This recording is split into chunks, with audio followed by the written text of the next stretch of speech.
قتل أصحاب الأخدود النار ذات الوقود إذ هم عليها قعود صدق اللہ العظیم۔ اب بادشاہ نے سپاہیوں کو حکم دیا، آرا لاؤ۔ وہ ایک بڑا آرا لے آئے، آرا راہب کے سر پر رکھا دیا۔ بادشاہ نے اس حالت میں اس سے پوچھا، اللہ کا انکار کرتے ہو یا دو ٹکڑے کروا دوں؟ راہب نے بھی یہی کہا۔ یہ نہیں ہو سکتا۔ بادشاہ نے سپاہیوں کو حکم دیا، اس کے دو ٹکڑے کر دو۔ انہوں نے آرا چلا دیا، راہب کے دو ٹکڑے ہو گئے۔ اس کے بعد بادشاہ نے اس وزیر کو بلایا اور اس سے کہا، تم اس راہب کے دو ٹکڑے دیکھ رہے ہو، تمہارا بھی یہی حال ہوگا، اپنے دین سے باز آ جاؤ۔ اے بادشاہ، یہ تو نہیں ہو سکتا۔ تب پھر تو بھی دو ٹکڑے ہونے کے لیے تیار ہو جا۔ جو تو کر سکتا ہے کر لے، اللہ کا انکار نہیں ہو سکتا۔ میں اعلان کرتا رہوں گا، اللہ ایک ہے، اللہ کا کوئی بیٹا نہیں، نہ وہ کسی کی اولاد ہے، کوئی اس کے برابر کا نہیں۔ بادشاہ آگ بگولا ہو گیا، اس نے چیخ کر حکم دیا، اس کے بھی دو ٹکڑے کر دو۔ سپاہیوں نے آرا چلا دیا، اس کے بھی دو ٹکڑے ہو گئے۔ اب بادشاہ نے حکم دیا، اس لڑکے کو حاضر کرو۔ لڑکے کو وہاں لایا گیا۔ بادشاہ بولا، اب تو بتا، تو کیا کہتا ہے؟ ان دو لاشوں کو دیکھ رہا ہے؟ اگر تو نے اپنا دین نہ بدلا، راہب کی دی ہوئی تعلیم کا انکار نہ کیا، اللہ کو ماننے سے انکار نہ کیا، تو تیرا انجام ان سے بھی زیادہ بھیانک ہوگا۔ لڑکا مسکرایا اور بے خوف ہو کر بولا، زندگی اور موت تیرے ہاتھ میں نہیں، صرف اور صرف اللہ کے ہاتھ میں ہے۔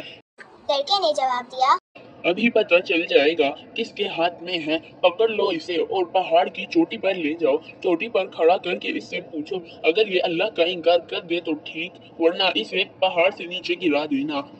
سپاہیوں نے سر جھکا کر کہا، جو حکم بادشاہ سلامت۔ اب سپاہی لڑکے کو زنجیروں میں جکڑ کر لے چلے۔ بے شمار لوگ یہ تماشا دیکھنے کے لیے پیچھے ہو لیے۔ لڑکے کو پہاڑ کی چوٹی پر لے جایا گیا۔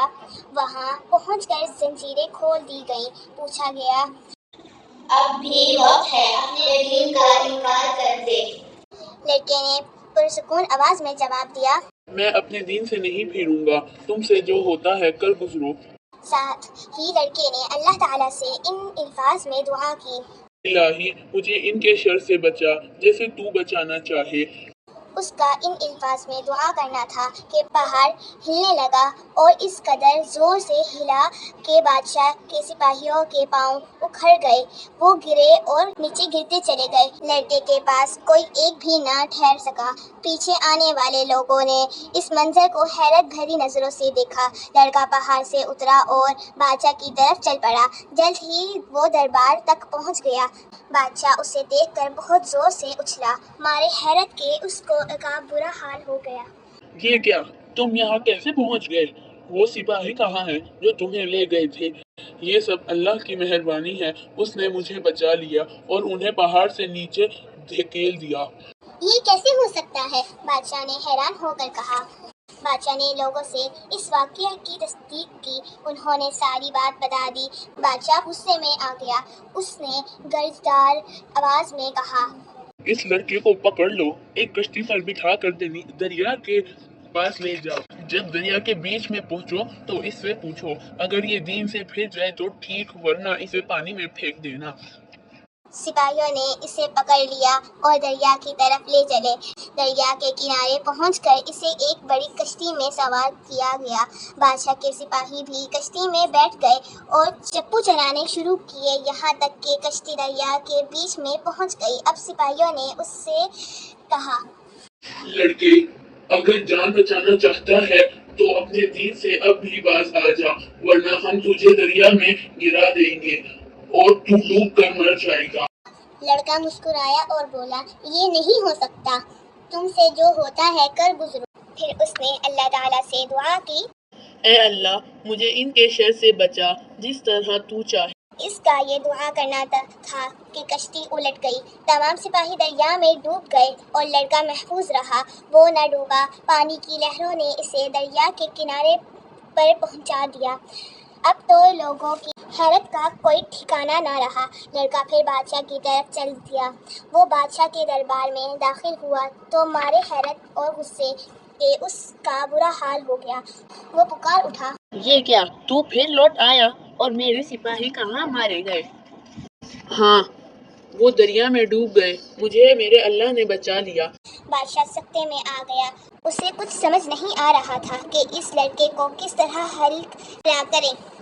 لڑکا خود ہی بولا، اگر تو مجھے ہلاک کرنا چاہتا ہے تو اس کی ایک ہی صورت ہے، اور وہ کیا؟ بادشاہ نے فوراً پوچھا۔ لڑکا مسکرایا اور کہنے لگا، تو بس لوگوں کو ایک میدان میں جمع کر لے، اس میدان میں ایک طرف لکڑی گاڑ دے، مجھے اس لکڑی کے ساتھ باندھ دے، پھر میرے ترکش میں سے ایک تیر لے لے، اس تیر کو کمال میں چڑھا، پھر یہ لفظ کہہ، اللہ کے نام سے یہ تیر مارتا ہوں جو اس لڑکے کا مالک ہے۔ اگر تو ان الفاظ کے ساتھ تیر مارے گا تو میں مر جاؤں گا، ورنہ تو مجھے ہلاک نہیں کر سکتا ہے، چاہے تو کچھ بھی کر لے، اگر مجھے ہلاک کرنا چاہتا ہے تو ایسا کر۔ بادشاہ نے سب لوگوں کو کھلے میدان میں جمع ہونے کا حکم دیا۔ جب سب جمع ہو گئے تو لڑکے کو لایا گیا، اسے ایک لکڑی کے ساتھ باندھ دیا گیا۔ اب بادشاہ نے تیر لیا اور اس کو کمان میں چڑھا دیا، پھر یہ الفاظ ادا کیے، اللہ کے نام سے میں یہ تیر لڑکے کو مارتا ہوں جو اس کا مالک ہے۔ یہ الفاظ سب لوگوں نے سنے۔ پھر بادشاہ نے تیر کھینچا اور لڑکے پر چلا دیا۔ تیر لڑکے کی کن پٹی پر لگا۔ اس نے اپنا ہاتھ تیر کے مقام پر رکھا اور مر گیا۔ تمام لوگوں نے جب یہ واقعہ دیکھا تو پکار اٹھے، ہم تو اس لڑکے کے مالک پر ایمان لے آئے۔ بادشاہ کے درباریوں میں ایک سے ایک نے کہا، اے بادشاہ، تو اسی بات سے ڈرتا تھا نا کہ کہیں لوگ اللہ پر ایمان نہ لے آئے؟ وہی ہو گیا، تیری ساری تدبیریں الٹ ہو گئیں، یہ سب لوگ اللہ پر ایمان لے آئے۔ بادشاہ اور آگ بگولا ہوا۔ اس نے بلند آواز میں حکم دیا، راستوں کے کناروں پر خندقیں کھود دی جائیں، ان خندقوں میں خوب آگ بھڑکی جائے اور ان سب کو ان خندقوں میں دھکیل دیا جائے۔ جو حکم درباری بولے۔ سب لوگوں کو پکڑ لیا گیا، پھر خندقیں کھودی گئیں، ان میں خوب آگ بھڑکائی گئی۔ اب اعلان کیا گیا، جو شخص اس دین سے نہ پھرے، اسے خندقوں میں گرا دیا جائے اور پھر جانے کا اقرار کرے، یعنی جو اعلان کرے کہ میں اللہ کو نہیں مانتا، اسے آگ میں نہ گرایا جائے۔ انکار کرنے والوں سے کہا جائے وہ خود ہی آگ میں کود جائیں۔ بادشاہ کی ہدایت کے مطابق یہ اعلان کیا گیا۔ لوگوں نے اس اعلان کو سنا تو خود ہی خندقوں میں کودنے لگے، کوئی بھی پیچھے نہ رہا۔ صرف ایک عورت ایسی تھی جو رک گئی، ڈر گئی۔ اس کی گود میں دودھ پیتا ایک بچہ تھا، شاید وہ اس بچے کی وجہ سے ہی ڈر گئی۔ اس وقت اللہ تعالیٰ نے اس دودھ پیتے بچے کو بولنے کی طاقت عطا فرمائی۔ بچے نے فوراً کہا، اے ماں، تو ڈر نہ، تو سچے دین پر ہے تو ڈر کیسا؟ صبر کر، جب اس دین پر مرنے کی صورت میں چین ہی چین، آرام ہی آرام، تو ڈر کیسا؟ عورت نے جب اپنے دودھ پیتے بچے کو بولتے سنا تو اس کا خوف بھی دور ہو گیا۔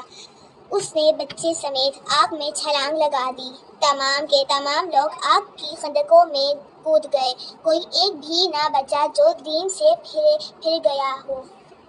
یہ واقعہ سیدنا عیسیٰ علیہ السلام کے بعد کا ہے۔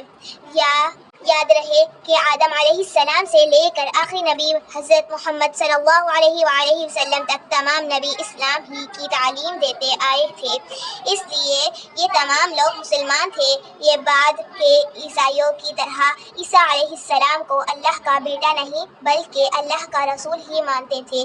یہ قصہ ہے ایمان پر یہ قصہ ہے سچے دین کی خاطر اپنی جانیں دینے کا۔